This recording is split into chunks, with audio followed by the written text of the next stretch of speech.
আল্লাহ রাব্বুল আলামিন বলেন, ইয়া আইয়ুহাল্লাযীনা আমানুত্তাকুল্লাহা ওয়া কুলু কাওলান সাদীদা ইউসলিহ লাকুম আ'মালাকুম ওয়া ইয়াগফির লাকুম যুনুবাকুম ওয়া মান ইউতি'ইল্লাহা ওয়া রাসূলাহু فقد فاز فوزا عظيما জোরে বলুন আল্লাহু আকবার।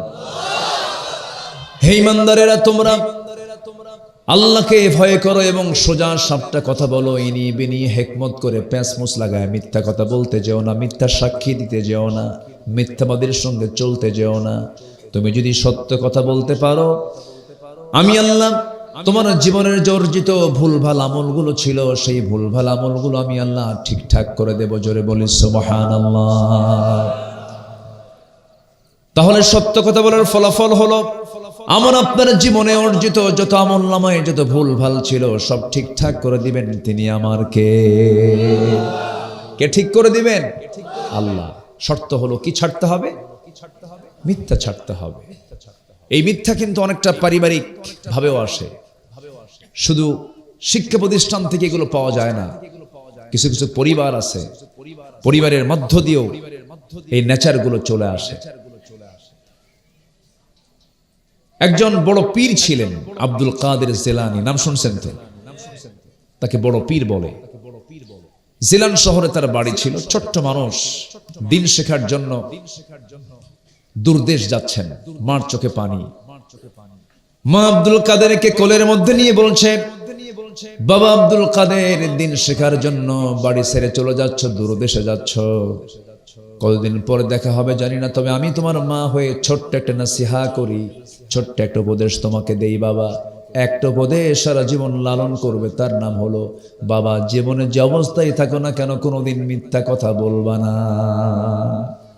যাও। সন্তান রওনা দিল।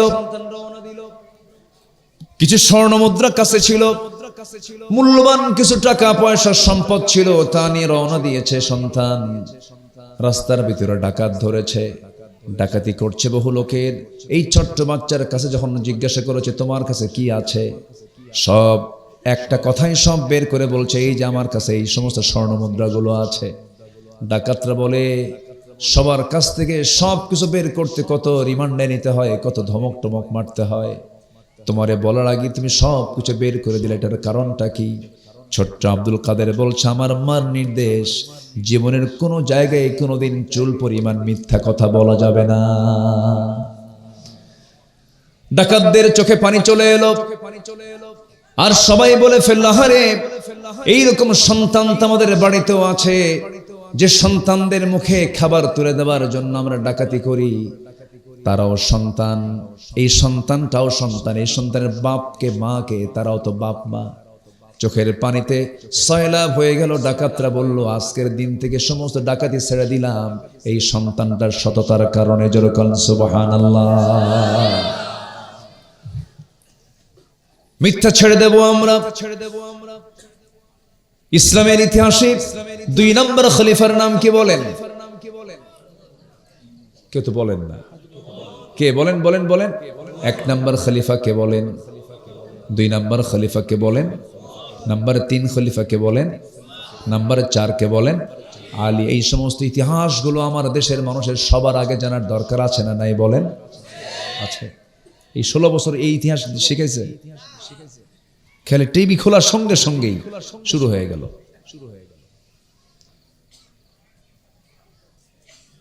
আমাদের জাতির পিতা কে বলেন? জোরে খন। এখানেও প্যাঁচ ঢুকাইছিল, কিন্তু ঢুকায়নি। এগুলো নিয়ে এত পেরেশান কেন? জাতির পিতা তো সিলেক্টেড বিষয়। মুসলমানদের জাতির পিতা কেউ না, মিল্লাতে আবিকুম ইব্রাহিম। কি করে নাই? সবকিছু করেছে। সম্মানিত ভাইয়েরা, তাহলে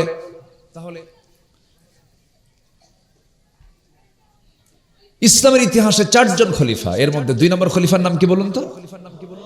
ওমর রাদিয়াল্লাহু তাআলা। অনেকদিন আগে আমি প্রায় বলি কথাটা, এক মাহফিলে বললাম, ওমরে ফারুককে কেউ চিনেন? সামনে দিকে ছোট্ট এক ছেলে দাঁড়ায় বলে, হুজুর চিনি। কে? আমাদের বাড়ির দোতলায় ভাড়া থাকে। বললাম তুমি 100তে 100 পাইছো, মানে ওর জ্ঞান যদ্দূর ওর উত্তরও তত দূর, সমস্যা নাই। এই ওমর ভাড়া থাকা ওমর নয়, এই ওমর হলো অর্ধ জাহানের শাসনকর্তা ছিলেন। একাকী চলতেন, রাস্তায় ফিরতেন, কোনো প্রোটোকল লাগতো না, সামনে পেছনে কোনো লোক লাগতো না। ছোট্ট একটা লাঠি নিয়ে চলতেন একাকী, রাতের বেলাও দিনের বেলাও। কারণ ওই সমস্ত খলিফা হৃদয়ে কোনো ভয় ছিল না, একমাত্র ভয় ছিল কার ভয়? কার ভয়? প্রেসিডেন্ট আসবেন ঢাকা থেকে রাজশাহী, সব রাস্তা বন্ধ, এয়ারপোর্টের সব লাইন বন্ধ, আছে না? এরকম হয় কি না? হয়। আর সাইয়েদনা আবু বকর সিদ্দিক রাদিয়াল্লাহু তাআলা আনহু রাতের আধারে বের হয়েছেন খালি পায়ে। কি পায়ে বলেন তো? খালি পায়ে। এটা দেখেছেন সাইয়েদনা ওমর ফারুক রাদিয়াল্লাহু তাআলা আনহু। দেখেই বলছেন, আমিরুল মুমিনিন, রাতের আধারে আপনি খালি পায়ে বের হয়েছেন কেন? এই যে পাথরের রাস্তা, খালি পায়ে হেঁটে চলছেন, পা তো ফেটে যাবে পাথরের আঘাতে। তিনি বললেন, আমি যে জুতা পায়ে হাঁটবো, জুতার তলার সঙ্গে পাথরের একটা আওয়াজ হবে। এই আওয়াজে গভীর রাত যদি সে আওয়াজটা যদি প্রকাশ পেয়ে যদি বড় আকার ধারণ করে, আর এই আওয়াজে যদি আমার নাগরিকের ঘুম যদি নষ্ট হয়, কিয়ামতের দিন আমাকে আসামির কাঠগড়ায় দাঁড়িয়ে তার জবাবদিহি করা লাগবে। আল্লাহু আকবার বলে। চিন্তা করা যায়? জনগণের ঘুম যেন ব্যাঘাত না হয়, জুতা পায়ে না হেঁটে দেশের প্রেসিডেন্ট আমিরুল মুমিনিন খালি পায়ে হাঁটতেছে। যেরকম সুবহানাল্লাহ, কি ছিল তাদের ফিকির!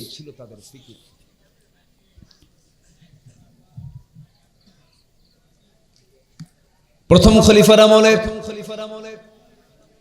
একজন বুড়িমা, প্রথম খলিফার প্রতিবেশী ছিলেন, স্বামী মরে গেছে, সন্তানাদি কেউ নাই, তাকে দেখারও কেউ নাই, চোখেও কম দেখেন, কে দেখবে তারে? প্রতিবেশীর হক আদায় করতে বদ্ধপরিকর হলেন প্রথম খলিফা আমিরুল মুমিনিন। প্রত্যেকটা দিন তাকে দেখার জন্য যান, রান্না বান্না করে দেন, কাপড় চোপড় গুলো ধুয়ে দেন, সবকিছু পরিষ্কার, খাবারগুলো পরিষ্কার করে সব তার সামনে রেডি করে দিয়ে আসেন। কিন্তু এটা ছিল তার খেলাফতের আগের সময় থেকে তিনি এই হকটা আদায় করে যাচ্ছিলেন। খলিফা যখন হলেন, মহিলা কাঁদতে লাগলা, হারে আবু বকর খলিফা হয়ে গেছে, বুঝতে পেরেছি আবু বকর বুঝে আমার খেদমত করতে পারবে না। পরের দিন চলে এসে বলছেন, মা আপনি কি চিন্তা করেন? আপনার টেনশন করার দরকার নাই, আমি আবু বকর খেলাফতের আগে যে দায়িত্ব পালন করেছি এখনো সেই দায়িত্বই পালন করব। একটানা 2 বছর তার খেদমত করলেন, একটানা 2 বছর। কোনদিন তিনি একটা রাতের জন্য খেদমত থেকে নিজেকে গুটিয়ে রাখেন নাই, প্রতিবেশীর হক তিনি আদায় করেছেন। দুনিয়া থেকে বিদায় নিলেন, ওমরে ফারুক খেলাফতের দায়িত্ব গ্রহণ করলেন। মহিলা জানে না প্রথম খলিফার ইন্তেকাল হয়ে গেছে। সাইয়েদনা ওমর ফারুক রাদিয়াল্লাহু তাআলা আনহু মহিলার ঘরে ঢুকলেন, সবকিছু পরিষ্কার পরিচ্ছন্ন করলেন, খাবার দাবার দুগুলো ধুয়ে ধুয়ে তার সামনে দিলেন। মহিলা জানে না প্রথম খলিফার ইন্তেকাল হয়েছে। ওমর ফারুক বের হয়েছেন, মহিলা খাবার খাওয়া শুরু করেছেন। খেজুর একটা ধোয়া খেজুর মুখে নিয়েছেন, কামড় মারার মাত্রই দেখতে পেলেন খেজুরের ভিতরে বিচি, বিচিটা দাঁতের নিচে পড়ে গেছে। ইন্না লিল্লাহ বলে বলছেন, আহারে আমার আসল খাদেম আবু বকর দুনিয়াতে নাই, কারণ আমার আবু বকর যখন খেজুরটা আমার সামনে দিত, শুধু ধুয়ে দিত না, খেজুরের বিচিটা সরাইয়া দিত যেন আমার কষ্ট না হয়। যেরকম সুবহানাল্লাহ।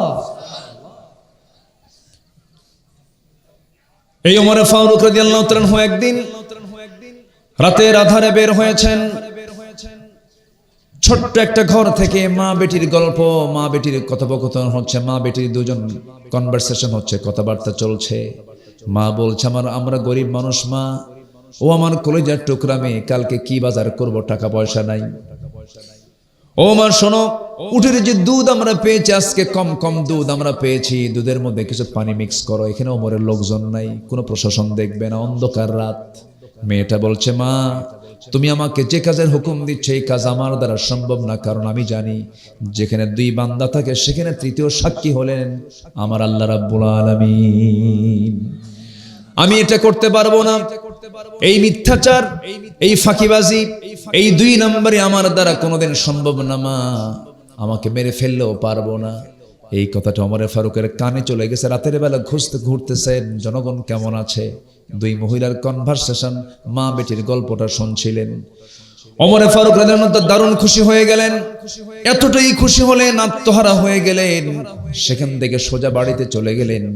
বাড়িতে গিয়ে বলছেন, বউ আমার কিসমত খুলে গেছে। কেন, কি হয়েছে? বহুদিন যাবত আমার ছেলেকে বিয়ে করাবো, মেয়ে পাই না। কোন মেয়েকে বিয়ে করাবো, কোন পরিবারে বিয়ে করাবো?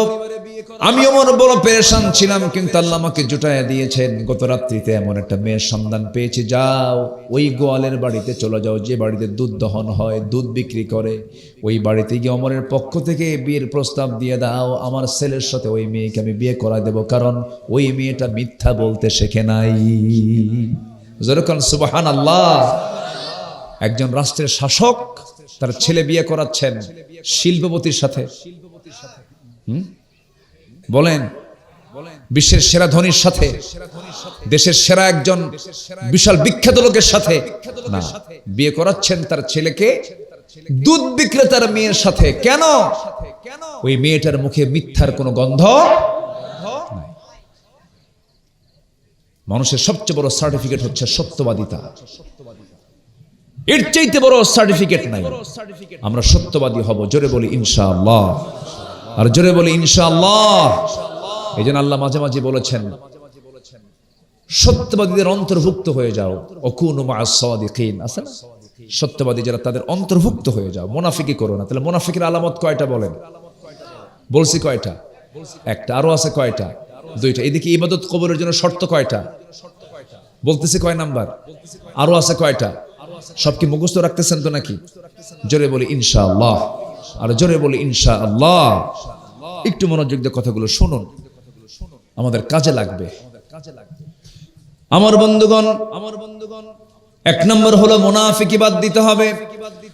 সূরাতুল বাকারার 8 নম্বর আয়াতে আল্লাহ রাব্বুল আলামিন বলেন, وَمِنَ النَّاسِ مَن يَقُولُ آمَنَّا بِاللَّهِ وَبِالْيَوْمِ الْآخِرِ وَمَا هُمْ بِمُؤْمِنِينَ। মানুষের ভিতরে এমন কিছু বান্দা আছে, এমন কিছু মানুষ আছে যারা বলে আমি ঈমান এনেছি, পরকালকে বিশ্বাস করেছে, কিন্তু আল্লাহর ভাষা আল্লাহ নিজেই বলছেন ওমা হুম বিমুমিনিন, কিন্তু তারা প্রকৃতভাবে ঈমান আনে নাই। শুধু ধোঁকাবাজি। লেবেল। নির্বাচন আসে মাথায় টুপি লাগায়, নির্বাচন আসে সুন্দর পাঞ্জাবি লাগায়, সুন্দর সুন্দর একটু হাদিস কোরআনের একটু কিছু আয়াত মুখস্থ করে, আসরের নামাজ 4 বার পড়ে। কয়বার পড়ে? 4 বার পড়ে। এগুলো সব কি ইমানদারের কাজ না মুনাফিকের কাজ? মুনাফিকের কাজ। টুপি কি 5 বছরে একবার পড়তে হয় না সারা বছরই পড়তে হয়? সারা বছর। মুনাফিকি বাদ দিতে হবে। মুনাফিকি যে করবে, মহান রব্বুল আলামিন মুনাফিকদের ভয়ঙ্কর পরিণতির কথা জানিয়ে বলছেন, ইন্নাল মুনাফিকিনা ফিদ দারকিল আসফালি মিনান নার ওয়ালা তাজিদ লাহুম নাসীরা।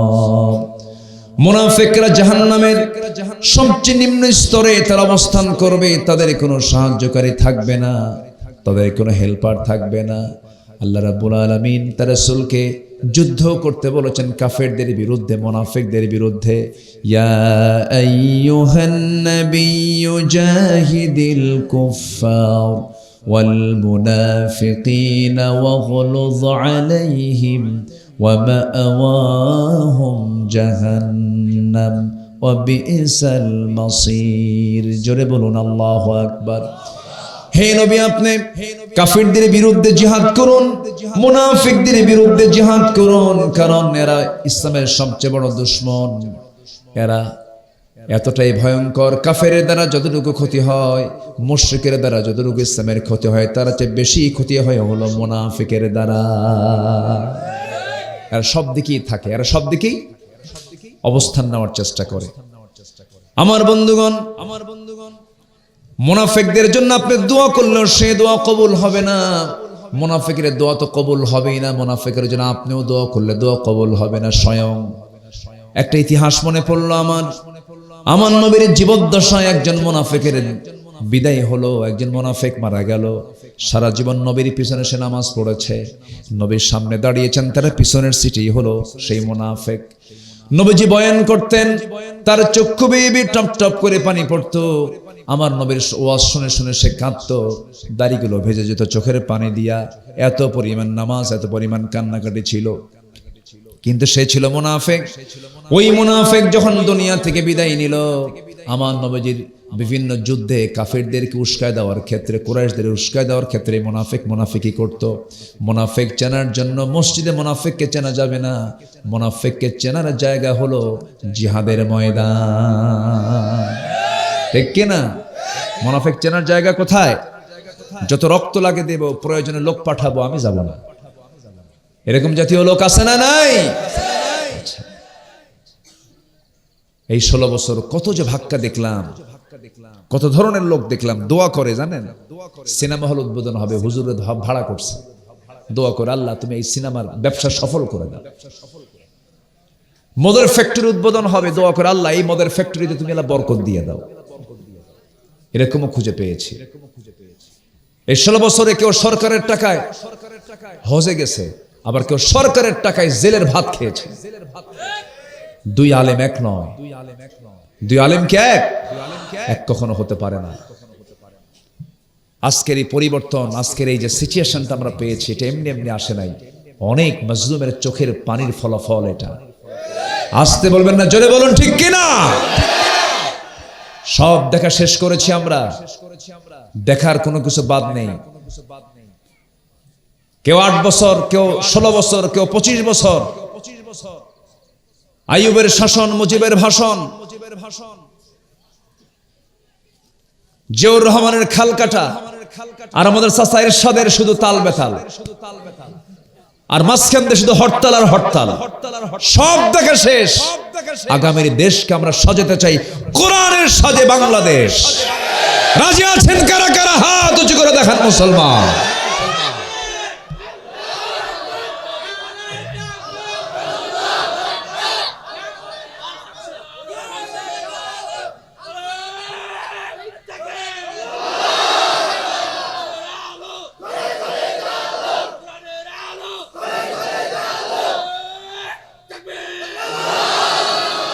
আল্লাহ কবুল করুন, জোরে বলে আমিন। রাগ করতেছেন মনে হয়? খুব সুন্দর মানুষ আপনারা, বলি আলহামদুলিল্লাহ। আজকের ফজর হয়েছে ইনশাআল্লাহ, মানে হবে তো, লক্ষণ ভালো না তো। জোহর হয়েছে সবার, আসর, মাগরিব, এশা, ফজর হবে তো ইনশাআল্লাহ বলেন, আর জোরে বলেন ইনশাআল্লাহ। বলুন তো, মুনাফিক চেনা যায় জোহরে, আসরে, মাগরিবে, এশায় না ফজরে? ফজরে। মুনাফিক সব নামাজ পড়ে কিন্তু ফজর নামাজ পড়তে পারে না। এখন কোন মুনাফিক কারা? কি কথা কি বুঝতেছেন? ধীরে ধীরে কিন্তু নিজেদের কাছে চলে যাচ্ছি আমরা। ফজর কি বলে, মুনাফিক জোহর পরে, আসর পরে, মাগরিব পরে, এশাটাও পড়তে পারে, ফজর নামাজ সে পড়তে পারে না। এখন বলেন, গ্রামের ভিতরে মানুষ বেশি না মুনাফিক বেশি?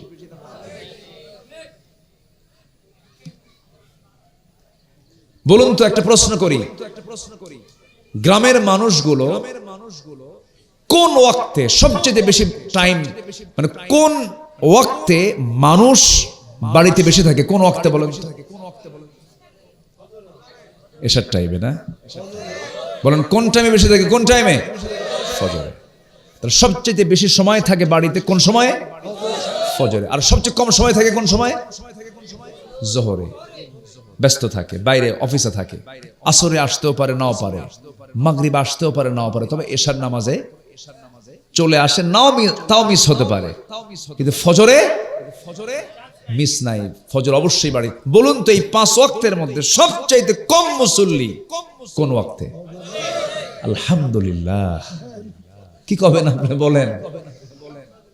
তাহলে 5 ওয়াক্ত নামাজের ভিতরে যে ওয়াক্তে বাড়ির উপস্থিতি বেশি, অথচ মুসল্লি মসজিদে নাই। মোট মুসল্লি 3 জন, ইমাম, মুয়াজ্জিন, খাদেম। এদের চাকরি না থাকলে এরাও থাকতো না। মসজিদ ফাঁকা। মসজিদ কি ফাঁকা। কিন্তু আপনি যদি একটা আদর্শ গ্রাম কি আদর্শ গ্রাম বলে অভিহিত করতে চান, কাদিপুর একটা গ্রাম, এই কাদিপুরকে যদি আপনি আদর্শ গ্রাম হিসেবে যদি আপনি উপস্থাপন করতে চান, 1 নাম্বার প্রশ্ন আসবে, দেখো তো ওই গ্রামের মসজিদটা কোন ওয়াক্তে মুসল্লি দিয়ে ভরে যায়। যদি বলা হয় কাদিপুরের মসজিদগুলো জুমার চাইতে ফজরের মুসল্লি বেশি হয়, তখন ভাবতে হবে এই গ্রামটা একটা আদর্শ গ্রাম। বলি আলহামদুলিল্লাহ। মাতব্বর আছে না গ্রামে? আস্তে গ্রামে, প্রত্যেকটি গ্রামে মাতব্বর আছে না নাই? বিড়ি খায় আর বিচার করে। বিড়ি খায় আর কি করে? বিচার করে। আমি কি ভুল বলতেছি? এগুলো মাতব্বর সাহেবরা বহু মাতব্বরি করলেন, বিচার নামালেন, অনেক কিছু করলেন, কিন্তু আপনি মাতব্বর, আপনার গ্রামের লোক নামাজ পড়লেন, আপনি এটার জন্য কি ফিকির করেছেন, কি চিন্তা করেছেন? আপনি কি জানেন আপনার এই দায়িত্বশীলতার জন্য প্রশ্নের জবাব দিতে হবে কার আদালতে? আল্লাহর আদালতে। নামাজ, মুনাফিকরা নামাজ পড়ে কিন্তু ওদের নামাজের মধ্যে কোনো যত্ন নাই।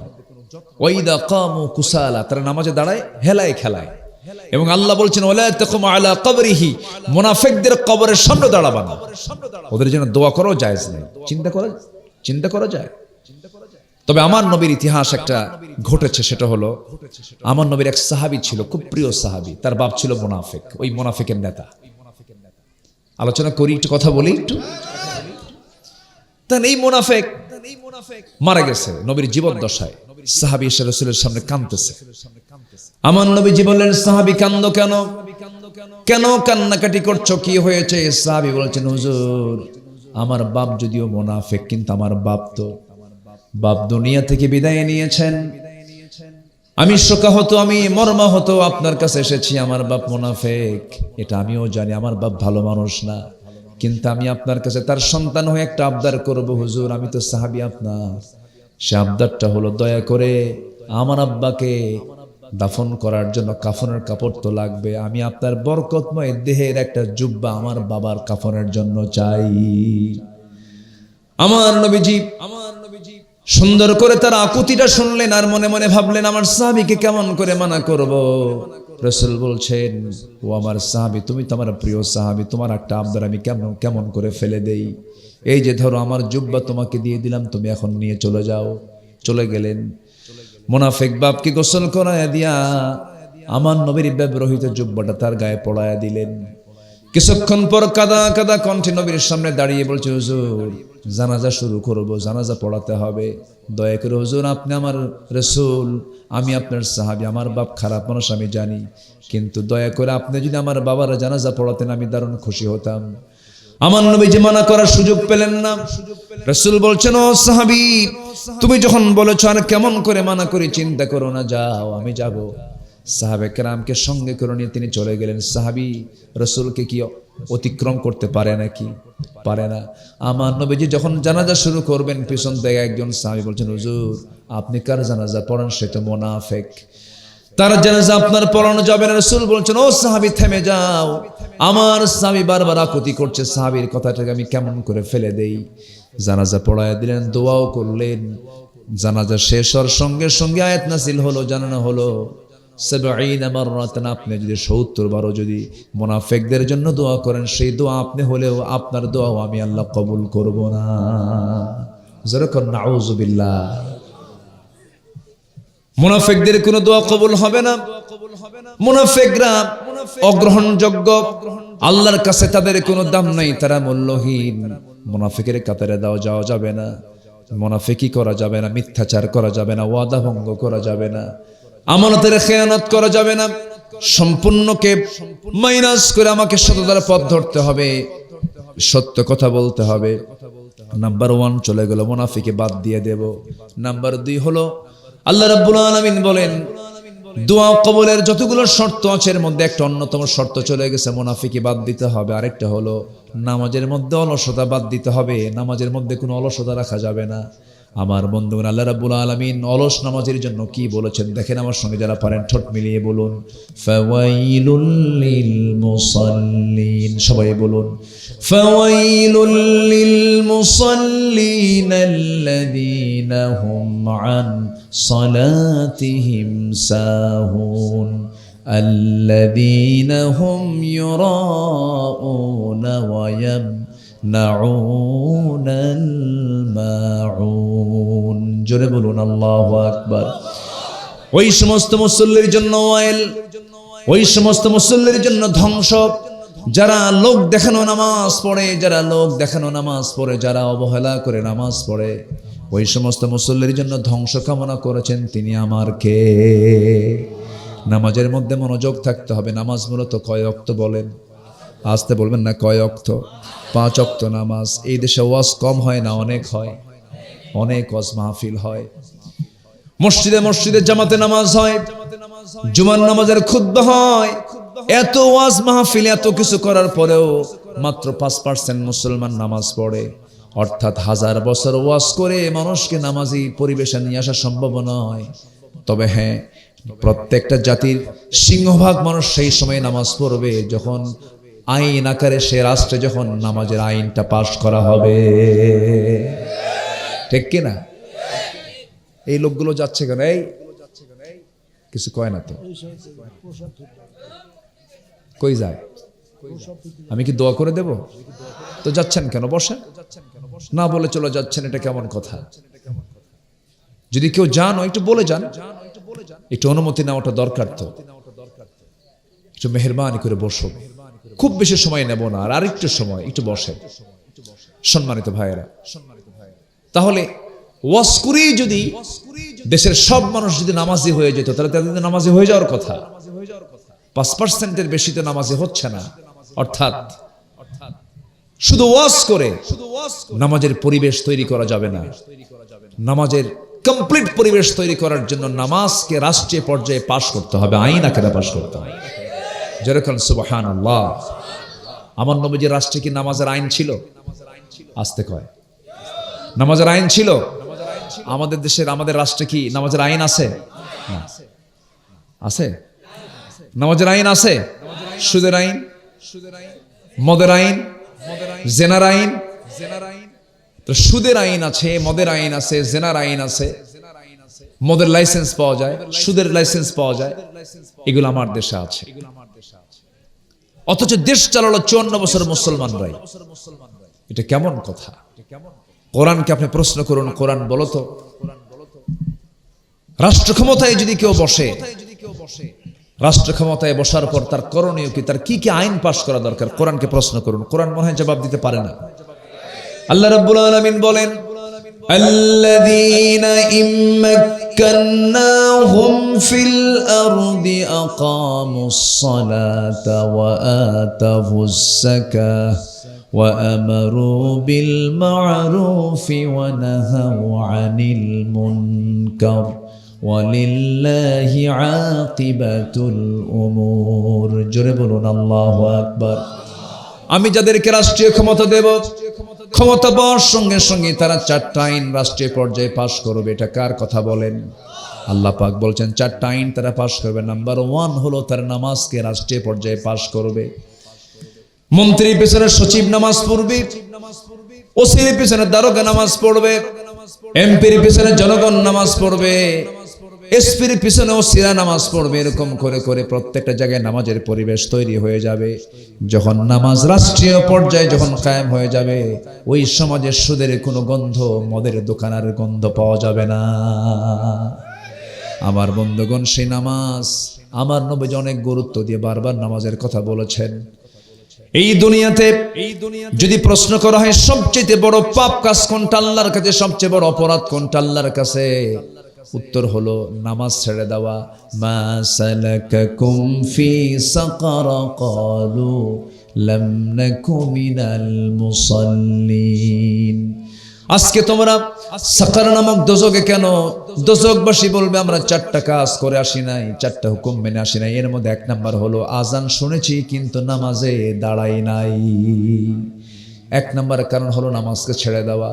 আরেক জায়গায় বলছেন সূরা মারিয়াম, ফাখালাফা মিন বা'দিহিম খালফুন আদাউস সালাতা ওয়াত্তাবাউশ শাহাওয়াত ফাসাউফা ইয়ালকাউনা গায়্যা। দুনিয়ার জিন্দেগিতে যারা নামাজ নষ্ট করবে এবং নফসের যারা দাসত্ব করবে তাদেরকে আল্লাহ রাব্বুল আলামিন বলেন শুধু জাহান্নাম নয়, জাহান্নামের গর্ত, গায় নামক গর্তের মধ্যে আমি তাকে ঢোকায় ছাড়বো। এত ভয়ঙ্কর একটা আযাব নামাজ ছেড়ে দেওয়ার কারণ। এই জন্য আমার বন্ধুগণ, নামাজটা কখনো বাদ দেওয়া যাবে না। আমার নবীজির জীবনে 1 ওয়াক্ত নামাজ কখনো কাজা হয় নাই। যার জীবনের আগের পরের সব কিছু আল্লাহ রাব্বুল আলামিন মাফ করে দিয়েছেন, সেই নবীর জীবনে নামাজ কোনোদিন কাজা হলো না। আমার নবীজি নামাজের ব্যাপারে খুব যত্নশীল ছিলেন। সাহাবে কেরাম যুদ্ধের ময়দানে চলে গেছে, যুদ্ধ শুরু হয়ে গেছে, বিশাল রক্তক্ষয়ী যুদ্ধ। সেই যুদ্ধের ময়দানে 3 সেনাপতি দুনিয়া থেকে বিদায় নিয়েছেন। আমার নবীজি যুদ্ধের ময়দানে সাহাবে কেরামকে যেতে হবে, সবাইকে ঠিকঠাক করে ফেললেন। আমার নবীজি সাহাবে কেরামকে ডাকলেন, সব সামনে দাঁড়ালেন। সেই সামনে থেকে আমার নবীজি 3 জনকে স্পেশাল করে ডাকলেন, যায়েদ তুমি এইদিকে আসো, জাফর তুমি এইদিকে আসো, আব্দুল্লাহ তুমি এইদিকে আসো। 3 জনকে দাঁড় করায় দিয়া 3000 সাহাবীর সামনে রাসূল বলে ফেলেন, সাহাবীরা আমার কলেজের টুকরা পালক পুত্র যায়েদকে 1 নাম্বার, আমার চাচাতো ভাই জাফরকে 2 নাম্বার এবং আমার প্রিয় সাহাবী আব্দুল্লাহ বিন রাওহাকে 3 নম্বর সেনাপতি বানায় দিলাম। যদি আমার যায়েদ মারা যায়, শহীদ হয় জাফর যদি শহীদ হয়, 3 নম্বর খেলাফতে আব্দুল্লাহ সে সেনাপতির দায়িত্ব পালন করবে। এই 3 জন যদি শহীদ হয়ে যায়, তোমাদের মধ্যে একজন নেতা তোমরা বানায় নিবা, সেনাপতি তোমরা নিযুক্ত করে নিবা। এই কথা যখন মুনাফিকদের কানে চলে গেছে, মুনাফিকদের একটা টিম এসে 3 জনকে পিছে পিছে বলছে, কানে কানে বলছে, আব্দুল্লাহ যায়েদ জাফর যুদ্ধে যায় না কেন? সেনাপতি 3 জন হয় না, সেনাপতি 1 জন হয়, তোমরা নিশ্চিত যুদ্ধে যাবে, মরে যাবে। মুনাফিকদের এমন কথায় 3 জন সেনাপতি বলে ফেলতেছেন, তোমরা আমাদেরকে ধোঁকা দিচ্ছ মুনাফিকেরা। কিন্তু তোমরা কি জানো, আমাদের আল্লাহ তাআলা আমাদের নাকের মধ্যে জান্নাতের ঘ্রাণ ঢুকায় দিয়েছে। যেরকম সুবহানাল্লাহ। আমার নবীজি বলছেন, যায়েদের যুদ্ধের ডাক তো চলে এলো, যাও যুদ্ধে যাও। তোমার কি পরিবারের কাছে বিদায় নেওয়ার প্রয়োজন আছে নাকি? না হুজুর, আমার পরিবারের প্রয়োজন হবে না, বিদায় নেওয়ার প্রয়োজন হবে না। জাফর বিদায় নিয়ে আসো, আবিসিনিয়া থেকে আসছে তো কয়েকদিন আগে, বইয়ের কাছ থেকে বিদায় নিয়ে আসো। জাফর বিন আবু তালেব ছুটে চললেন পরিবারে। রাসূল বলেছেন যেহেতু মিস করলে কেমন হয়, তিনি চলে গেলেন। স্বাভাবিকভাবে ঘরের মধ্যে বসলেন, কলিজার টুকরা ছোট্ট ছোট্ট 2টা সন্তান, ছেলের সন্তান, 2 উরুতে মাথায় 2 উরুতে তাদেরকে বসায় রাখলেন। গল্প করতে করতে হঠাৎ করে বউকে বলছে, আমার স্ত্রী একটা কথা বলি কি, আমাকে বিদায় দিয়ে দিবা আজকে চিরদিনের মতো। স্ত্রী অবাক হয়ে বলে, কেন, কি হয়েছে?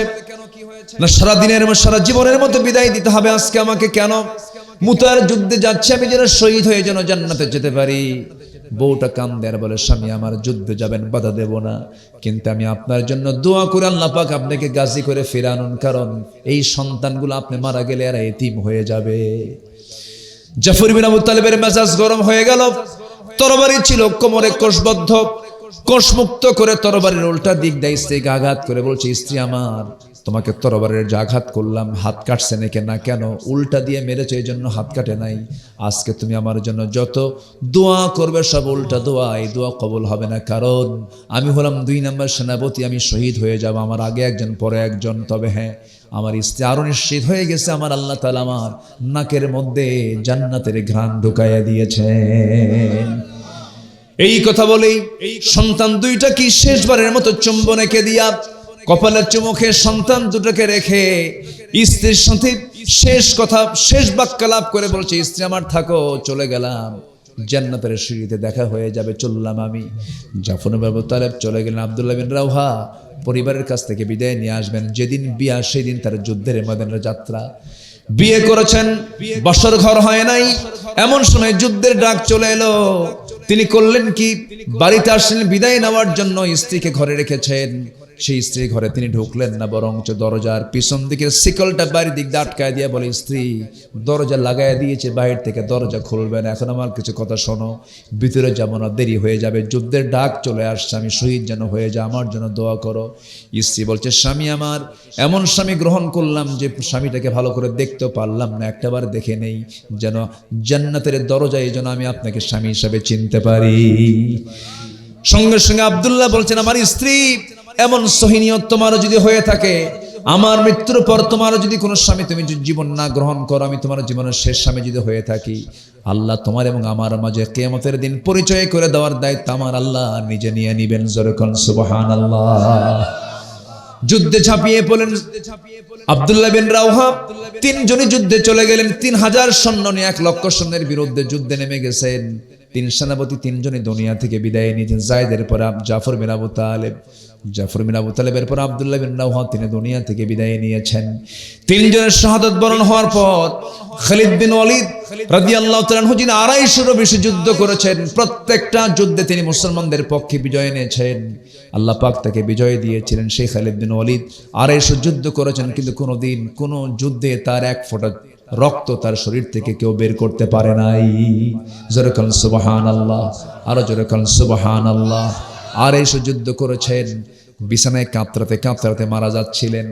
আফসোস করে বলছেন, ও আল্লাহ, আমি খালিদ বিন ওয়ালিদ বড় হতভাগা, আমার কত বন্ধু বদরে মারা, আমার কত বন্ধু উহুদে মারা গেল, আমার কত বন্ধু খন্দকে মারা গেল, আমার কত প্রিয়জন সব যুদ্ধ করে শহীদ হয়ে মারা গেল, আজকে বিছানায় মারা যাচ্ছে, আমি শহীদ হতে পারলাম না। কাঁদতেছেন বারবার। ওমরে ফারুক বলছেন, ও খালিদ বিন ওয়ালিদ, কান্দো কেন? তুমি কি হাদিসটা ভুলে গেছো নাকি? যদি কেউ শহীদ হতে চায়, ওয়া ইম্মা তাআলা ফিরাশিহি, মৌত যদি বিছানা হয়, আল্লাহ পাক তাকে শহীদের দরজা দিয়ে দেন। খালিদ, তুমি চিন্তা করো না। সেই খালিদ বিন ওয়ালিদ ওই মুতার যুদ্ধে তিনি পরবর্তী সেনাপতি নিযুক্ত হলেন। যুদ্ধের মোড় পাল্টায় দিলেন, ঘোড়া দাবড়ালেন। ঘোড়ার দাবড়ানিতে গোটা ময়দানটা ধুলায় অন্ধকার হয়ে গেল, চতুর্দিক অন্ধকার হয়ে গেছে। খালিদ বিন ওয়ালিদ সেই যুদ্ধে একা 7টা তরবারি ভেঙ্গে চুরমার করে কাফিরদেরকে ত্রাস সৃষ্টি করে কাফিরদেরকে তাড়ায় দিলেন। কুরাইশ ওই সমস্ত রোমান সৈন্যদেরকে তাড়ায় দিয়ে বিজয়ের পতাকা ছিনিয়ে আনলেন। খালিদ বিন ওয়ালিদ যখন কালিমার পতাকা বিজয়ী বেশে যখন মুতা থেকে যখন মদিনার দিকে ফিরছিলেন, নবীর কাছাকাছি চলে আসলেন। আমার নবীজি বলছেন, ও আমার সাহাবী, আমি আজকে প্রথম জিজ্ঞেস অন্য কিছু করব না, আমার সাহাবীরা বলো তো 5 ওয়াক্ত নামাজ তোমাদের হয়েছে কিনা? জোরে বলেন সুবহানাল্লাহ। নামাজের গুরুত্ব আছে না নাই বলেন তো? 5 ওয়াক্ত নামাজ পড়তে চান কারা কারা? কারা কারা পড়তে চান? জোরে বলি ইয়া আল্লাহ, আরো জোরে ইয়া আল্লাহ।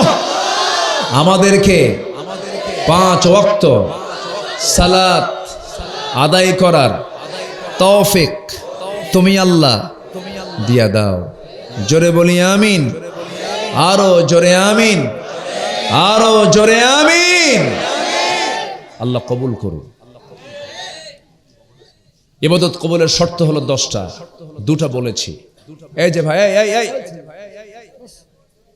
বসো বসো আব্বা, বসো বসো বসো বসো আব্বা বসো। ওদেরকে আটকানো কঠিন, ওদের আবার ক্লাস আছে। ফজরের আগ দিয়ে যদি হিফজ খানা হয়, শেষ রাত্রে উঠে ওরা কোরআনের পৃষ্ঠাগুলো মুখস্থ করে নতুন সবক পড়ে, ওদেরকে বাধা দেওয়া ঠিক না। তবে আব্বু একটু দেরি করেই তো আমরা আর কিছুক্ষণ, আমি 10টা পয়েন্ট আমি ব্যাখ্যা দিতে না পারলেও আমি শর্টলি বলে ফেলার চেষ্টা করব। জোরে বলি ইনশাআল্লাহ। সবার ফজর নামাজ হবে তো ইনশাআল্লাহ? সবার বাড়িতে মা, স্ত্রী, মেয়ে আছে না নাই বলেন তো? আছে। তারা কি পর্দায় থাকে? হ্যাঁ, নামাজ কালাম পড়ে পড়ে, তাহলে তো সুন্দর, রাবিয়া বস্ত্রিত হয়ে গেছে। সারা বছর বোরকা পড়ে, শুধু বিয়ের দিন বোরকা পড়ে না। সারা বছর বোরকা পড়ে, কিন্তু ঈদের দিন বোরকা ছাড়ে, বোরকা পড়ে না। কেন জানেন? ঈদের দিন, বিয়ের দিন ওই যে কিছু গহনা আছে, বোরকা পড়লে তার গহনা দেখানো যাবে না। এই যে দেখো, দেখায়, ঠিক না? গহনা দেখবে কে? স্বামী না পরপুরুষ? বলেন কে দেখবে? কে দেখবে? স্বামীর সামনে ছেঁড়া শাড়ি, আর বাইরে গেলে নতুন শাড়ি। লক্ষণ ভালো? লক্ষণ ভালো বলেন তো? লক্ষণ ভালো না। পুরুষের জন্য মার্কেটিং, নারীর জন্য মার্কেটিং নয়। হ্যাঁ, মার্কেটে আপনি যেতে পারবেন, আপনার ছেলেকে নেন, স্বামীকে নেন, নিজের বাবাকে নেন, কিন্তু আপনি একা বের হতে পারবেন না, কারণ আপনি রাজরানী। ইসলাম আপনাকে অনেক সম্মান দিয়েছে। আপনার হেল্পার হচ্ছে পুরুষরা, পুরুষরা আপনার খাদেম, পুরুষ আপনার কি খাদেম। কিন্তু মেয়েরা কয় ওরা হবে চাকর, আমরা হব চাকরানী। কি হব? চাকরানী। সম্মান ইসলাম দিয়েছে, তারা সম্মানটাকে টিকে রাখতে চায় না। বোরকা নাই, পর্দা নাই। আপনি কি জানেন একটা নারী 4 জন পুরুষকে জাহান্নামে নিয়ে যাবে? বাবাকে নিয়ে যাবে, ভাইকে নিয়ে যাবে, স্বামীকে নিয়ে যাবে, এরপর নিজের ছেলেকে নিয়ে যাবে। তাহলে এই জাহান্নাম থেকে বাঁচার জন্য আমাদেরও চেষ্টা করার দরকার আছে না নাই বলেন তো? আচ্ছা, মেয়েদের পর্দা করা কি? আরো জোরে বলেন, আরো জোরে বলেন। ফরজ। এই জন্য চাচাতো ভাই, মামাতো ভাই, খালাতো ভাই, দুলা ভাই দেখা করা জায়েজ। আচ্ছা বলেন তো, দূরের মানুষের ক্ষতি বেশি না কাছের মানুষের ক্ষতি বেশি? কাছের মানুষের ক্ষতি বেশি। বেড়া ক্ষেত খায়, এলাকায় আছে নাকি কথা? কি ক্ষেত খায়?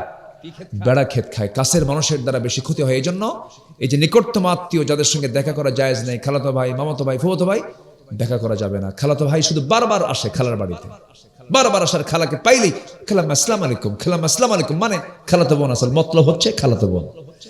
এটা খালাকে বুঝতে হবে, খালাটা মাথায় নিতে হবে। পর্দার বিষয়ে আপোষহীন থাকতে হবে, ঠিক কি না? একদম আপোষহীন, পর্দা কঠোর থাকতে হবে। দুলাভাইয়ের সঙ্গে দেখা করা জায়েজ নাই তো, কিন্তু কিছু কিছু দুলাভাই আছে দুষ্ট। এলাকার দুলাভাই গুলো ভালো, এই দুষ্ট দুলাভাই গুলো করে কি? শালীদেরকে হুন্ডায় তোলে।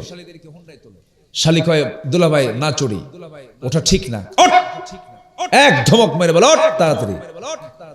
দুলাভাইকে নাও বলতে পারে না। বড় বোনের স্বামী কেমনে না করি, হুন্ডায় ওঠে, একটু লজ্জায় ওঠে যে আমার দুলাভাই মানুষ গায়ের সঙ্গে গা লাগালে কেমন হয়, একটু দূরেই বসে, একটু মাঝখানে গ্যাপ রাখে। দুলাভাই সামনে যে এমন ব্রেক মারে, গ্যাপ পুরো। আছে কিনা? আসতে বলবেন না, আছে না নাই? আবার কিছু স্বামী আছে নিজের বউটা না পরপুরুষকে দেখাতে খুব ভালোবাসে, সুন্দর করে সাজায়া। বন্ধু বান্ধব দেখলে বলে, বন্ধু দোস্ত দেখো তো বউটা দেখতে কেমন। আসেন এরকম, আসেন না? আসেন। শুধু এটাই করেন, আবার হুন্ডাই তোলে, হুন্ডাই তোলে। সে সাধারণ কোনো হুন্ডা না, R15, যার প্যাসেঞ্জার সিট হলো 3 তলা আর ড্রাইভিং সিট হলো আন্ডারগ্রাউন্ড, ঠিক কিনা? রাজশাহী মহানগর তো কাছে, এই জন্য বলতেছি কথাগুলো, সব তো প্রায় দেখেন আপনারা। বউটাকে 3 তলায় তুলে, স্বামী আন্ডারগ্রাউন্ডে থাকে। এখন হুন্ডার আওয়াজ তো কম, হুন্ডার আওয়াজ কম হলে তো কেউ দেখবে না। হুন্ডার মেকারকে গিয়ে বলে, এই হুন্ডার যে পাইপ আছে, পাইপ স্যালেঞ্জার খুলে ফেলে। খুললে পরে আওয়াজ কি আর ছোট থাকে? বিশাল আওয়াজ। এবার চলছে, যখন সে রান করলো, চতুর্দিকে আওয়াজ 1 কিলোমিটার জুড়ে। এদিকে বউটা লাল শাড়ি, মাথার চুল ছেড়ে দেওয়া, ছোট্ট আঁকানো, কপালটা আঁকানো, বসে দিল একখান টান। পবার মোড় থেকে একদম একদম চলে গেছে মতিহার, নাকি বিনোদপুর চললো, সেখান থেকে চলে গেল আমচত্বর। এমন জোরে টান মারছে আর এমন আওয়াজ, জাতি দেখো জাতীয় সম্পদ নিয়ে যাচ্ছে। জোরে কোন নাউজুবিল্লাহ। বউ কি জাতীয় সম্পদ না নিজস্ব সম্পদ?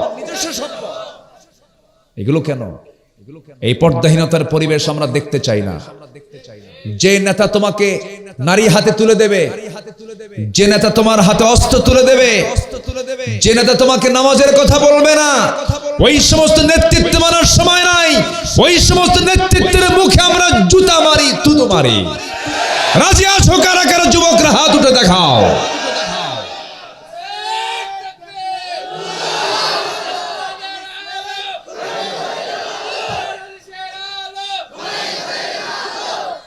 আল্লাহ কবুল করুন, জোরে বলে আমিন, আরো জোরে আমিন। সব নেতার পথ ছাড়ো, এক নবীর পথ ধরো, ঠিক কিনা? আমাদের নবী কয়টা? আমাদের নেতা কয়জন? একজনই। আমরা অন্য কোন নেতা মানি না। বিড়ি খাওয়া নেতা মানবো? গাঁজা খায়া সিট হয়ে পড়ে থাকে, মদের বোতল খায়া সারা রাত নাইট ক্লাবে পাড়ি দিয়া রাত 3টার দিকে বাড়িতে যায়, ডাক দেয় দরজায়, এই ওঠ, খোল। ভাষা তো ঠিক নাই, মদ খেলে ভাষা ঠিক থাকে? বউ এখন মনে মনে কয় আজকে মনে হয় মদের বোতল 2টা খাইছে। দরজা খুলবো কেমনে? ছেলে এখন বড় হয়ে গেছে, ছেলেকে ডাক দিয়ে বলে, বাবা তোর বাপ আসছে, চল, একা খোলার সাহস নাই, থাপ্পুরও মারতে পারে, মদ খেলে তো কোনো তাল মাতাল থাকে না। তো দরজা খুলতে আসছে পাশের ছেলে, দরজা খোলা মাত্র লাল টকটকা চোখ, বউয়ের দিকে তাকায় বলে, আম্মা আসসালামু আলাইকুম। বলবেই তো, ওর তো মাথায় ঠিক নাই। বউ কয়, হাইরে আমার কপাল, ঘুম থেকে উঠি স্বামীর মুখে মায়ের ডাক। তোমার কি একটু হুঁশ নাই? পাশে একটা ছেলে দাঁড়ানো আছে, ছেলের দিকে তাকায় বলে, দুলা ভাই আসসালামু আলাইকুম। এই মদারু, এই নেশারু, এই জিনাকার নেতৃত্ব আমার বাংলার জমিন আর দেখতে চাই না। আমরা আল্লাহওয়ালা মানুষ, কোমরের মতো শাসক আমরা দেখতে চাই। জোরে বলি ইনশাআল্লাহ, আরো জোরে বলি ইনশাআল্লাহ। নামাজ, নামাজ, নামাজ যেখানে থাকবে সেই নামাজের সঙ্গে আমরা থাকবো। জোরে বলি ইনশাআল্লাহ। নামাজ আছে, সম্পর্ক আছে, নামাজ নাই, ওই নেতৃত্ব মানার দরকার। নাম্বার 3, আনুগত্য হবে 1 নাম্বার কার? আসতে বলবেন না, কার? নাম্বার 2 হচ্ছে মুহাম্মদ সাল্লাল্লাহু। রাসূল ছাড়া উপায় আছে? কোথায় যাবেন আপনি রাসূল ছাড়া? বলেন, সব জায়গায় লাগবে। আল্লাহ বলছেন আমারকে পাইতে হলেও লাগবে রাসূল। যেরকম সুবহানাল্লাহ, কি দাম আল্লাহ পাক রাসূলকে দান করেছে।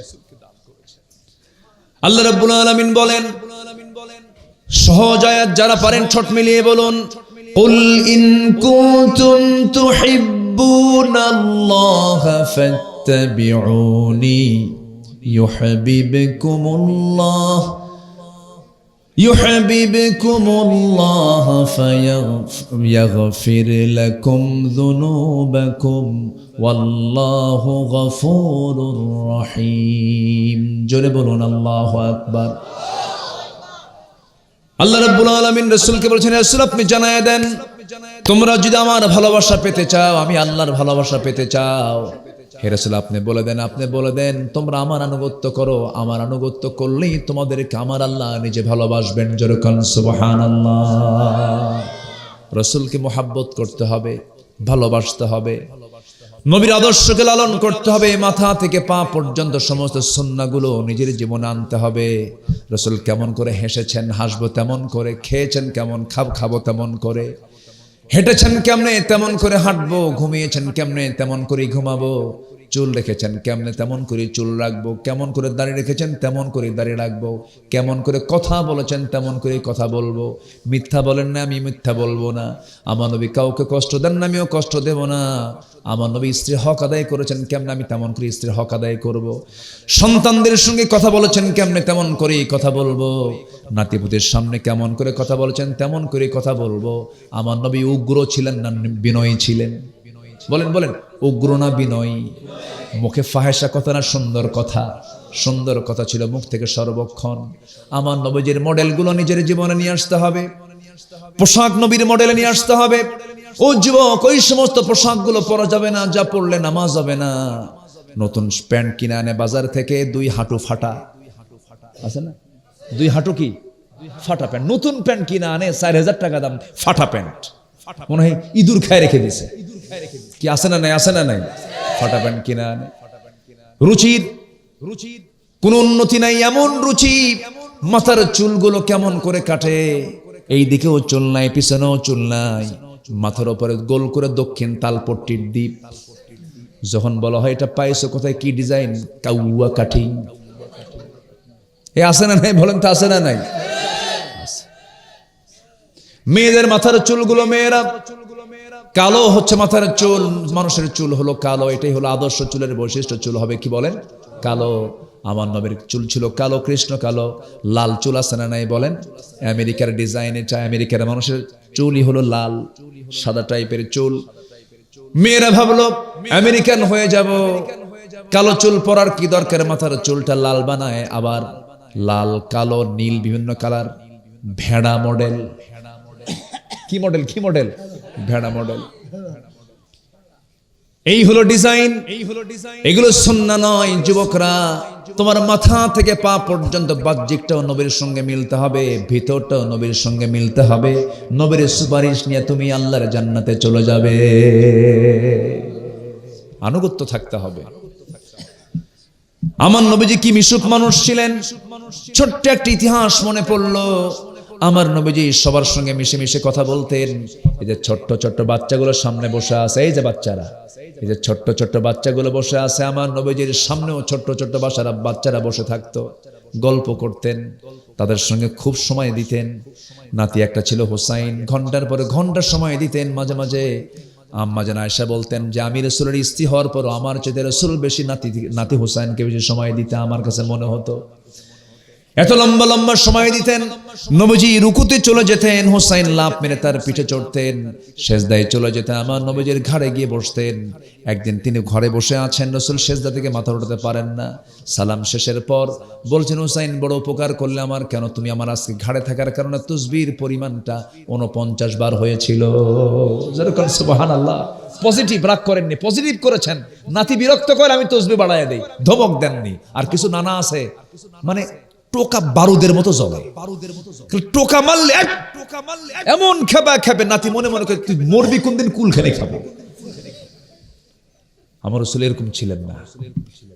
নাতির সামনে নানা হয়ে যেতেন, বাচ্চাদের সামনে বাবা হয়ে যেতেন, স্ত্রীর সামনে স্বামী হয়ে যেতেন, যুদ্ধে যেতেন সেনাপতি হতেন, নামাজে যেতেন ইমাম হয়ে যেতেন। আল্লাহু আকবার বল। সব ছিল। আমার নবীজি আলোচনা করছেন সাহাবীদের মাঝে। হোসেন আসবেন নবীর সঙ্গে দেখা করতে, নাতি দরজায় দাঁড়ায় আছে। এক সাহাবী, ইহুদিদের অত্যাচার আছে, ইহুদিদের ষড়যন্ত্র আছে, দাঁড়ায় আছে, পাহারা দিচ্ছে। এসে বলতেছে, চাচা দরজা খোলেন, আমি যাব ভিতরে। কেন যাওয়া যাবে না? কেন? গুরুত্বপূর্ণ আলোচনা চলছে, তাড়াতাড়ি সাইড দেন। কেন? ওই নবীর চাইতে আমার দাম বেশি। সুবহানাল্লাহ বলবেন না? তোমাদের রাসূল, তোমাদের যে রাসূল আমার নানা, তো আমার নানার চাইতে আমি বড়, তাড়াতাড়ি দরজা খোলো। সাহাবী তো বেকায়দায় পড়ে গেছে, ওরে বাপ রে বাপ, যে গ্রামার খাটাইছে আমি এখন কেমন আটকাই। যা, রাস্তা ক্লিয়ার। ভিতরে চলে গেছেন, নবীর সামনে গিয়ে দাঁড়ায় আছেন। মুখটা ভাব গম্ভীর হয়ে আছে, হাসি নাই, কান্না কান্না ভাব। আমার নবীজি বলছেন, না না হোসেন, তোমার এই অবস্থা হলো কেন? রেগে আসো কেন? খেপে আসো কেন? কি হয়েছে তোমার? কেন? না আমার কি দাম নাই? দাম তো আছে। দরজায় দাঁড়ায় থাকি, আপনার লোকজন আমাকে আসতে দেয় না, আমার কি কোনো সম্মান নাই? আমার তো সম্মান আছে। তো রাসূল, অবশ্যই তোমার সম্মান আছে। কি হয়েছে নানা বলো তো? কেন? না আমি বেশি প্রশ্ন করব না আজকে, আমি তোমাকে একটু বুঝাতে চাচ্ছি। না না, তুমি বড় না আমি বড়? আমি তো বড়। কেন? আমি তোমার চেয়ে বড়। রাসূল বলছেন, না না, তুমি আমার চেয়ে কেমনে বড় বলো তো? বলবো, 3টা প্রশ্ন করব, শর্ত হলো সব সাহাবীকে ডাকো, আজকে ওদেরকে বুঝায় দেই আমি কেমনে বড়। সুবহানাল্লাহ বলবেন না? ছোট্ট নাতি হুসাইন। রাসূল বলছেন, ঠিক আছে আমি ডাকতেছি। সবাইকে ডাকলেন। ডাকার পর রাসূল বলছেন, না না বলো কি প্রশ্ন? না না, আমি যখন তোমার সঙ্গে বসে বসে কথা বলি তখন আমার বসার জায়গা কোনটা বলো তো? আমার বুক। শুয়ে পড়ো। শুয়ে পড়লেন, নবীজির বুকের উপরে গিয়ে লাফ মেরে বসলেন হুসাইন। সাহাবে কেরাম দেখছে, কি নিবিড় সম্পর্ক। সুবহানাল্লাহ বলবেন না? বিশ্ব নবীর বুকের উপরে বসে আছেন হুসাইন। এবার বলছেন, না বলো তো তোমার বাবার নামটা কি? আমার বাবার নামটা হলো আব্দুল্লাহ। বাড়ি কোথায়? মক্কায়। কোন বংশ? কুরাইশ। আর কি পরিচয় আছে? আর তেমন কোনো পরিচয় আমার জানা নাই, কিন্তু তুমি কি জানো আমার বাবার পরিচয়টা কি? আমার বাবা মক্কার মানুষ, কুরাইশ বংশের মানুষ, কিন্তু আমার বাবার সম্মানটা আল্লাহ পাক এত দিয়েছেন, দুনিয়ার সমস্ত কাফের বেঈমানদের জন্য আসাদুল্লাহিল গালিব করে, সিংহ করে পাঠিয়েছেন আমার গর্বিত পিতা আলী আর তোমার বাবা আব্দুল্লাহ। দুজনকে ওজন দাও, আমার বাবার ওজনটাই ভারী হয়ে যাবে। আমার নবীজি খুব খুশি হলেন। আরে কি বিজ্ঞচিত কথা, কি হিকমতপূর্ণ কথা আমার নাতির। আমার রাসূল বলছেন, না না আর কি প্রশ্ন করবে বলো? না না বলো তোমার নামটা কি? আমেনা। বাড়ি কোথায়? মদিনায়। আর কি আছে পরিচয়? তেমন কোনো পরিচয় নাই, কিন্তু না না তুমি তো অবশ্যই জানো আমার মার পরিচয়টা কি। আমার মা হলেন তোমার কলিজার টুকরা, আদরের দুলালি ফাতিমা খাতুনে জান্নাত, সমস্ত মহিলাদের সর্দারিনী খাতুনে জান্নাত মা ফাতিমা। আর তোমার মা আমেনা, দুজনকে 2 পাল্লায় দিয়ে দাও। আল্লাহর কসম করে বলে আমার মার ওজনটাই ভারী হয়ে যাবে। বলো নানা। নাম্বার 3 প্রশ্ন, বলো তো তোমার নানার নামটা কি? ওহাব জোহরি। বাড়ি তার কোথায়? মদিনায়। কি করতেন? ব্যবসা করতেন। এতটুকুই তার পরিচয়, শেষ। নানা এখন বলো তো নানা আমার নানার পরিচয়টা কি? আমার নবীজি শুয়ে আছেন, চোখের কোনা বেয়ে টপ টপ করে পানি পড়ছে, আবেগ আপ্লুত হয়ে পড়লেন। নাতির মুখে যদি এমন বিজ্ঞচিত কথা বের হয়, কন্যা না খুশি হবে না বলেন? রাসূল খুশিতে বাগ বাগ হয়ে গেলেন, আনন্দে আত্মহারা হয়ে চোখের কোনা বেয়ে টপ টপ করে পানি পড়ছে। এবার বলছেন, না না, আমার নানা হলেন সর্বকালের সর্বযুগের সর্বশ্রেষ্ঠ মানুষ, যার সম্মানটা যার মর্যাদাটা আল্লাহর পরে আখির জামানের পয়গম্বর মুহাম্মদ সাল্লাল্লাহু আলাইহি সাল্লাম। আমার নানাকে এক পাল্লাই দেন, আপনার নানা ওয়াহাব জুহরিকে এক পাল্লাই দেন, বলুন কার ওজনটা বেশি আমার নানার? জোরে কোন সুবহানাল্লাহ। সেই দিন আমার নবীজি হুসাইনের মাথা থেকে নিয়ে পা পর্যন্ত প্রত্যেকটা জায়গায় চিবুকে গন্ডদেশের সব জায়গায় চুমু চুমু দিয়ে ভরায়া দিয়ে বলছে, নানা রে, তুমি আমাকে আজকে, যদিও আমি তোমার চাইতে বড়, আমি আল্লাহর পয়গম্বর, যুক্তির দিক থেকে আমি তোমার কাছে আমি নানা হয়ে হেরে গেছি। জোরে কোন সুবহানাল্লাহ। আমার বন্ধুগণ, নবীর মতো নরমওয়ালা হতে হবে, দিল উদার করনেওয়ালা হতে হবে, হাস্যোজ্জ্বল হতে হবে, মেজাজের ভারসাম্যহীন হওয়া যাবে না। বাপ মার সঙ্গে অনুগত ভাব থাকতে হবে, বাপ মার আনুগত্য করতে হবে, মুরব্বীদেরকে সম্মান করতে হবে, শিক্ষকদেরকে তাজিম করতে হবে। যুবকরা শৃঙ্খলপূর্ণ জীবনে চলে আসবে, নোংরামির দিকে যাবে না, মাদকাসক্তের দিকে যাবে না, নেশার দিকে যাবে না, কোনো ডিভাইসের খারাপ অংশের দিকে যাবে না, কোনো ভিডিও গেমসের দিকে যাবে না, ফ্রি ফায়ারের দিকে যাবে না, পাবজির দিকে যাবে না, ক্যাসিনোর দিকে যাবে না, নোংরামির দিকে যাবে না, ফ্রি পর্ন সামগ্রীর দিকে যাবে না। জীবন ধ্বংস করার জন্য চতুর্দিকে শয়তান বিভিন্ন ফাঁদ পেতে রেখেছে, জীবনটাকে তোমার শেষ করে দেওয়ার জন্য তোমাকে অ্যাটাক করছে বারবার। এগুলো পথ থেকে দূরে এসে রাসূলের সুন্নাহকে মেনে চলো, রাসূলের সিরাত চর্চা করো, কোরআনটাকে সুন্দর করে বোঝার চেষ্টা করো, নামাজটাকে কন্টিনিউ করো, নামাজ কেন্দ্রিক জীবন গড়ো। নামাজ পড়বো, এই কাজে যাব, নামাজ যেটার সঙ্গে যায় সেই কাজে তুমি চলে যাবা। নামাজি মানুষ সব কাজ করতে পারে না, নামাজি যে মানুষ নোংরার দিকে যেতে পারে না। এমন সুন্দর করে জীবনটা সাজায় নাও, আনুগত্য করো জীবনের দুই জায়গায়। এক নাম্বার কার? নাম্বার 2 হচ্ছে মুহাম্মদ সাল্লাল্লাহু আলাইহি ওয়াসাল্লামের। যদি আনুগত্য না করো, আল্লাহ বলছেন, ওয়ামান ইয়াসিল্লাহা ওয়া রাসূলাহু ওয়া ইয়াতাআদ্দা হুদুদাহু ইউদখিলহু নারান খালিদান ফিহা ওয়া লাহু আযাবুম মুহিন। জোরে বলুন আল্লাহু আকবার। যারা লঙ্ঘন করবে আনুগত্যের, স্থায়ী জাহান্নামে তারা প্রবিষ্ট হবে। নাম্বার 4 হলো আল্লাহর সঙ্গে যারা শিরিক করবে, তাদের কোনো দোয়া, তাদের কোনো ইবাদত আল্লাহর দরবারে মঞ্জুর হবে না। নাম্বার 5 হলো সামনে পেছনে যারা পরনিন্দা করবে। দেখবেন কিছু কিছু মানুষ আছে, সামনে প্রশংসা করে, পিছনে গেলে দুর্নাম করে। এমন লোক বুঝি পবা উপজেলায় নাই। সামনে পেলে বলে আপনার মতো ভালো মানুষই হয় না, আড়ালে গেলে কয় হারামজাদা। এরকম আছে কিনা বলেন? এই সমস্ত লোকের কোনো ইবাদত কবুল হবে না। ইমানদারের মুখ এবং ভিতর হবে 2 রকম না 1 রকম? 1 রকম, এটা মাথায় রাখতে হবে। নাম্বার 6 হলো আল্লাহকে যারা ভুলে থাকবে, মন্দ কাজের যারা আদেশ করবে, তাদের কোনো ইবাদত কবুল হবে না। নাম্বার 7 হলো শয়তানের যারা পদাঙ্ক অনুসরণ করবে, তাদের কোনো ইবাদত কবুল হবে না। নাম্বার 8 হলো লোক দেখানো নামাজ যারা পড়বে, লোক দেখানো ইবাদত যারা করবে। হুজুর 2 লক্ষ টাকা দান করলাম, আমার নামটা বড় করে নেবেন। 1 নাম্বার তালিকা যেন সেখানে লেখা থাকে, আমার নাম যদি প্রচার না হয়, নামটা যদি সেখানে লেখা না হয়, দান করব না। এমন লোক বুঝি নাই? আসতে বলবেন না, আছে না নাই? কিন্তু আল্লাহ তাআলা বলেন, আর শাজিমের ছায়া আমি 7 শ্রেণীকে জায়গা করে দেব। এর মধ্যে একটা শ্রেণী হলো মা তুনফিকু বিয়ামিনি, ডান হাতে দিয়েছে বাম হাত জানে না, বাম হাত দিয়েছে ডান হাত জানে না। এমন গোপন করে দান যারা করবে, আমি আল্লাহ তাদেরকে আর শাজিমের ছায়া জায়গা দেব। জোরে বলুন সুবহানাল্লাহ। নাম্বার 9 হলো কুফরি যারা করবে, তাদের কোনো ইবাদত কবুল হবে না। মুসলমান হয়ে আল্লাহর আইনকে অবিশ্বাস করে, আসে না নাই বলেন? এমন চেতনা লালন করবে যারা, তাদের কোনো দোয়া কবুল হবে না, ইবাদত কবুল হবে না। নাম্বার 10 হলো আল্লাহর সাথে মিথ্যা দৃঢ় অঙ্গীকার করে, আবার অবজ্ঞার সঙ্গে ভঙ্গ করে। আল্লাহর সঙ্গে ওয়াদা করেছে, আবার সেই ওয়াদাটা ভঙ্গ করে ফেলেছে, তাদের কোনো ইবাদত আল্লাহর দরবারে মঞ্জুর হবে না। এই 10টা শর্ত, 10টা অপকর্ম যদি আমরা ছেড়ে দিয়ে যদি আল্লাহর পথে যদি চলে আসি, আমি যা চাইবো দোয়া কবুল করবেন তিনি আমার কে? ফজর পড়বেন কারা কারা? একটা হাত তুলে দেখান তো দেখি। ফজর পড়বেন কারা কারা? জোরে বলি ইয়া আল্লাহ, আর জোরে বলি ইয়া আল্লাহ। আমাদেরকে ফজর, জোহর, আসর, মাগরিব, এশা 5 ওয়াক্ত সালাত আদায় করার তৌফিক তুমি আল্লাহ দিয়া দাও। জোরে বলি আমিন, আরো জোরে আমিন, আরো জোরে আমিন। হাত নামাও।